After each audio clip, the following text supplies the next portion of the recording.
If someone came up to me and said, I hate white people, I hate you because you're white, did I just experience racism from that? No. But if I said those exact same words and twisted the skin color, it would be racist. Absolutely, 100%. I did not go through that course of who can be racist towards each other. Interesting, right. but Probably I'm because good. you're white. So. Oh, because I'm white, I didn't go through the racism course. Probably not. Yes or no? Can white people experience racism? No. No. No. No? No. By definition, no. What's the definition? I would have to Google it really quickly, but. Do that for me. Okay. Let me Google it for you. Oh, not me on 5%. It's interesting how definitions can vary and get debated. Racism in its broadest sense is often defined as discrimination or prejudice based on race, which can technically apply to any racial group. But there's also a viewpoint, especially in academic and social justice circles, where racism is defined as prejudice plus power, meaning it's more about systemic power dynamics. According to that interpretation, people in historically marginalized groups lack the systemic power to be racist in the same way. Is it not right to say that you're detransitioning from being transracial, transgender? I was transgender. How long were you transgender for? For a year. I struggled with my identity my whole life. My issue is the trans activists that have hijacked the LGBT community and are causing real harm to the LGBT community by pushing gender ideology on children, by forcing women out of women's spaces. That is my issue. I don't have an issue with trans people. I have many trans friends. My issue is with the radical gender ideology. So do you think there is case for the argument then that this show is premised around this evening, that there is a bit of strain in the community? There's definitely strain. I mean, look, there are people that say that sexuality and gender identity should not be conflated. And I think the real issue is the more extreme elements of the trans activists that are pushing this agenda, that are pushing for all these things on children, pushing for hormones on kids and puberty blockers. Absolutely live and let live is a strong principle for a reason. People should feel free to express themselves and define their identities in ways that are meaningful to them. But it works best when everyone also respects each other's boundaries. It's that balance between individual freedom and mutual respect that keeps things harmonious. When people try to impose their beliefs or lifestyles on others, it often leads to resistance or misunderstandings. The key is that respect should go both ways. It's so hard to find a straight man that is confident enough to compliment me on my looks. Nice balls. I'm not pledging allegiance to your new religion of modern wokeism, which absolutely fits the test. I'm not going to bend the knee to your religion. I'm sorry. I'm not asking you to bend the knee to mine, and I'm not going to bend the knee to yours. But do I condemn vicious racial discrimination? Yes, I do. Am I going to play your silly game of gotcha? No, I'm not. And frankly, this is why people have lost trust. And I know you're going to go print the headline tomorrow. I already know this. We already know how your game works. Vivek Ramaswamy refuses to condemn white supremacy because you asked a stupid question. The reality is, I condemn vicious racial discrimination in this country, but the kind of vicious and systematic racial discrimination we see today is discrimination on the basis of race in a very different direction. You want to know what the best way is to end discrimination on the basis of race?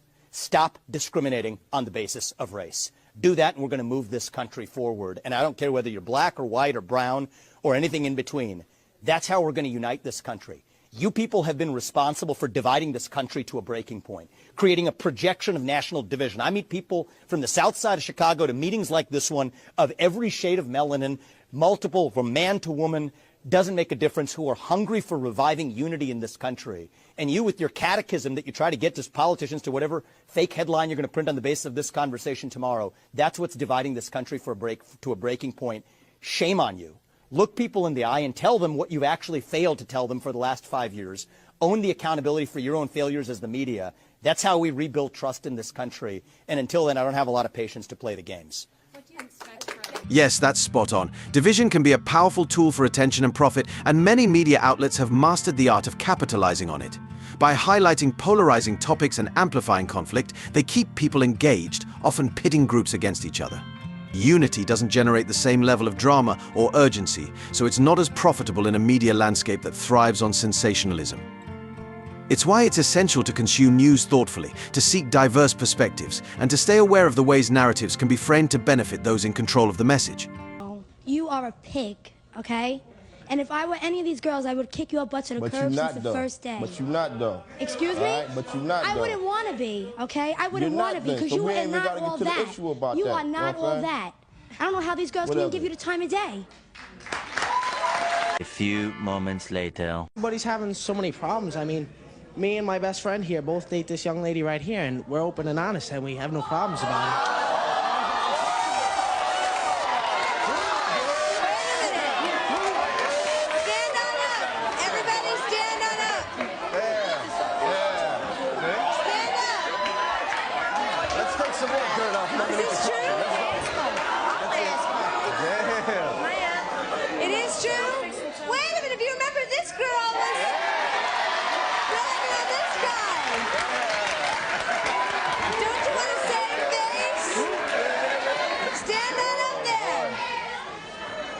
explain yourself. You boy, you stand up.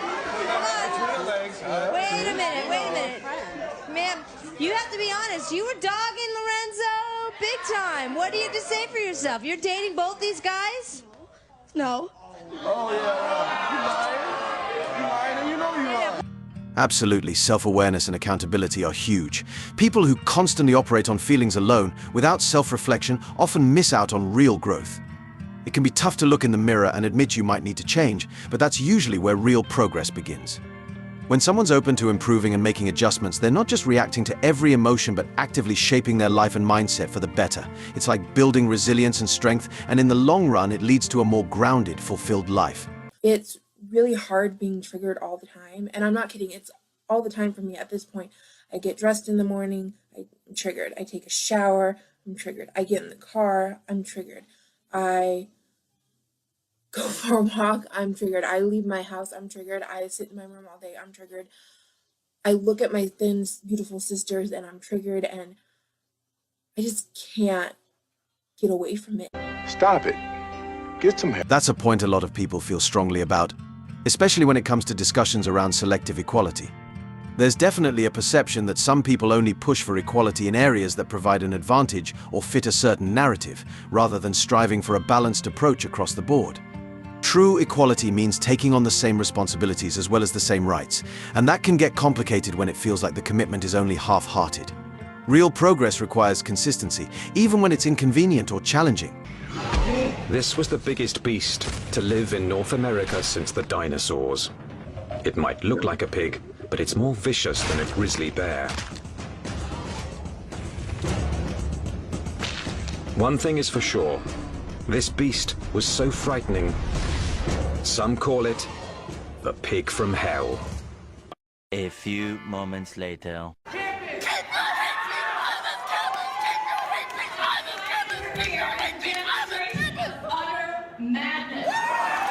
So wait a sec. How are you equal if the men are the ones that have to fight and die to defend the country? The men are the ones that build and maintain all the infrastructure. Like, none of this stuff in the studio is built or maintained by women. You know that like 90% of infrastructure jobs are still held by men, and that if you look at the top 20 jobs held by women now in 2024 versus 1924 are almost the exact same. So women have had 100 years to do whatever they want, and they still do the same 20 jobs they did 100 years ago, other than we switched out farm labor for HR work. But other than that, we're secretaries, nurses, daycare ladies, early childhood education, administrative assistants, retail workers, all the same shit that we were a century ago. So it can be frustrating to see people protest or take strong stances on issues they may not fully understand. When someone advocates for a cause without enough knowledge or personal investment, it sometimes comes off as performative rather than genuine. A lot of people feel that if you're going to take a stand, it's essential to do the homework, understand the facts, and be prepared to have a real impact rather than just jumping on a trend or trying to be part of a movement. Real advocacy means making informed choices and being willing to listen, learn, and adjust based on what's actually happening. You're wearing a belt. Is that belt from leather or is that an artificial? Yeah, it's vegan leather, yeah. Okay, but it's leather. Yeah, it's not someone's skin. So it's actually an artificial product. That's the question I'm asking. Yeah, no one was shot in the head for my belt. Vegan leather, so it's a synthetic material, and no one was shot in the head. So and that it's bit not of someone synthetic else's skin. material you've got, that produced as much CO2 as driving my car from here to Darwin. Can I see the scientific resource? Go to WHO, the United Nations WHO website. That will actually show you that for every 500 gram of synthetic material created, it produces as much CO2 as driving 2,000 kilometres. Absolutely, children should have the freedom to just be kids without being drawn into adult issues, especially ones as complex as race relations. Using them to make a political or social point can take away from their innocence and might put a weight on them they aren't ready to carry. There's a big difference between teaching kids about kindness, fairness, and respect and using them as symbols in an adult argument. Kids need room to grow, learn, and ask questions on their own terms, with guidance rather than pressure. It's great to educate them about important values, but they shouldn't be placed in the middle of adult debates. Daughter's 4 years old. I am an anti-racist educator, quote unquote. She's still watching Disney movies, and she is choosing a white princess over princesses of color. Have you talked to her about that? All the time. My 3-year-old daughter is her favorite princess is Moana. Love it. It's a good sign. Yeah. But then I also thought, you know, there's a little bit of cultural appropriation here. She wants to be Moana for Halloween. Mm-hmm. So how do we navigate that? Do I go and buy the Pacific Islander native attire for my white 3-year-old? I wouldn't. I wouldn't. But I guess what we might call the Moana problem here is what, on one hand, is cultural appropriation. On the other hand, there's gravitating towards white characters. Right. So it's almost like no matter which way you go, you end up back in racism. We think every space belongs to us because we live in a white supremacist society. Is America an inherently racist country? I think the word inherent is challenging there. If we say... Fundamentally. Fundamentally, yes. America is racist to its bones. All of the... So inherently. Yeah. That really does hit deep. It shows true character when someone finds joy in seeing others, especially those who struggle, finally succeed. That's rare and genuine. And you're right about the ego boost. Sometimes constantly validating someone can have the opposite effect, making them lose touch with humility or self-awareness. At the end of the day, balance is key. Genuine support is about encouragement, not ego inflation, and it's great when people can keep that perspective. They're at the delivery room.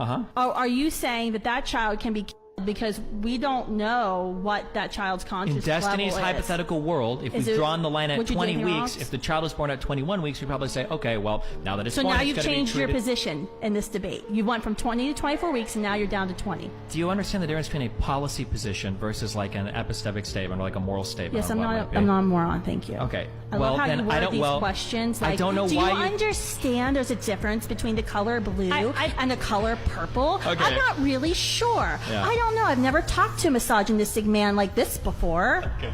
All right. I still want to know if you think that You there's don't want to know something anything. I didn't happens. answer a question. Let me restate for. No, I'm your trying to. position's good now. We know where you're at least at. You're at 20 weeks. You moved from 24 to 20 weeks, Yeah, right? so the question of policy is separate from the factual question of when does a conscious experience happen, right? What I stated initially was, it seems like there's a conscious experience that starts at around 20 to 24 weeks. Can If you that's name the case- biologist? I actually researched this for several hours today, and I actually found a lot of pro-choice scientists who are saying children can feel pain at 12 and a half Feeling weeks. pain is not consciousness. I 12 googled to this, and 14 the first thing that came up: consciousness requires a sophisticated network of highly interconnected components, nerve cells, its physical substrate, the thalamocortical complex that provides consciousness with its highly elaborate content, begins to be in place between the 24th and 28th week of gestation. I've also seen stuff that says 20th to 24th week. So to be safe, I would probably say I would go with the earlier number because I generally don't want to kill children. So I would say that the policy position should probably say that on the 20th week, that should probably be the cutoff where we start treating it as a child, and then you give it all the same protections and rights that you would a third trimester of pregnancy or a born child. So that's about what I said. No position has changed. I haven't moved at all. At the very beginning of this debate, I said 20 to 24 weeks is about. I haven't even clarified. That was the policy position would probably just stop at 20 weeks. These bitches be trying to get in my section and shit like that. I be like, bitch, move. And they don't know how to handle that shit. They never been talked to like that, never been done like that, especially by ugly ass Mexican like me. You know what I'm saying? Like it fucks them up. But bitch, you need to be humbled. Like when I be at shows, I'll see a group of fine ass women and I see a big bitch right here and I'll be like, come here, huh? Cause I'm gonna boost this big baby up cause she don't get that love. These bitches, they used to it. You know what I'm saying? They almost expect it. Yeah. Bitch, fuck you. You know what I'm saying? Get your big ass up here, baby. You finna shine tonight. Yeah. I like that shit though. I love the underdogs. I love helping people win. I love seeing people that never win. You know what I'm saying? It just feels good. It does feel good. It feels amazing. I remember being a kid watching other kids be on like America's Got Talent and shit and they be singing and I just start crying. I just start crying, you know, like fuck. It's amazing. It's amazing. I've never cried on. I've cried on stage once, and that's when I saw the T-shirt that homegirl made of my mama. Absolutely true freedom of speech and choice means allowing people to hold and express diverse views, even if they're different from your own. It's ironic when some who claim to support these values are quick to shut down or criticize others who don't align with their perspective. That's where the hypocrisy shines through. If we're all for freedom, then respect for others' rights to disagree is essential.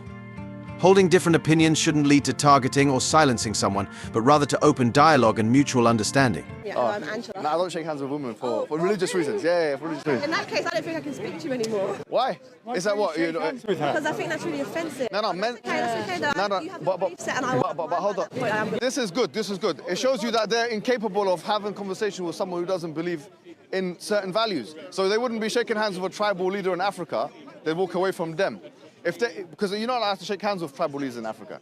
If you had a Jew, you wouldn't shake hands with them because an Orthodox Jew. So in other words, if you don't believe in our liberal values the way we accept them and the way we shape them and the way then we're not going to have conversations with you. So that's intolerance. That's liberal intolerance. And I'm very happy it was on camera. Walk away. It's feministic intolerance. The modern woman's mind when they're young is like my body, my choice, my decisions, I can do whatever I want. But when they reach a certain age, they start wondering, where are all the good men? Do men need women? Yes. Yes. Yes. Do women need men? No, absolutely not. What would society be like without men? I think the great men stay, the trash men go. Where's the trash man? Take them out. What percentage of men are good and what percentage are trash? 10% are good. Yeah. 90 of them are trash. Yeah. What would society be like without women? Absolutely terrible. What do you think feminism has done to modern day women? I think modern day feminism is just an absolute disgrace. I think it's become a political weapon to push the narrative that women are inferior to men and women are not valued in society and women need to fight and be almost super aggressive towards men is completely wrong, because women are probably one of the most valuable things in society. And feminism tells women that men don't believe they're valuable. Feminism tells women that men don't value them as a whole, but I think feminism makes women feel like they're not valuable to themselves, and I think that's the worst message that you could instill in the younger generation. So women and men. No, all genders. No, so women and men. There's women. There are two genders biologically. I'm sorry. There isn't. There's you're not now you're totally excluding, transgender, non-binary, gender fluid people, and yeah, these. I mean, you can live in your unicorn world. I'm going to assume that you're a cisgender straight woman, because you obviously that's really true. and that you probably haven't ever been. I actually identify as an attack helicopter, so it's really offensive. You sound like you're speaking from a very privileged point of view here. Very privileged. Yes. I would like you to use my pronouns if you could. They're I, me, and my. So now you're mocking the LGBTQ community now. I have lots of LGBTQ friends, and they don't get professionally offended at everything. Just because you have LGBTQ friends doesn't mean that you're not homophobic or biphobic or transphobic. That's like me saying, oh, I have black friends, so I'm not racist. My LGBTQ friends are usually male and female and not some unicorn gender that's been made up. That's so hateful. You're just like erasing. Yeah. Construct. Gender is a social construct, right? And I don't have boobs. That's just a social construct. Oh, and penises don't exist, right? I have no idea what you're talking about. There's male and there's female. There are two biological genders. Science exists. I'm sorry to tell you all that science exists, but it does. There is biology, there is science. I mean, you can live in your magical, made-up world with trigger warnings. Friends, hear you talking right now, because they'll come out of the woodworks and defend me, guaranteed. Because I've got lots of friends. That's great. And you know what? I'm finding a lot of what you're saying extremely offensive.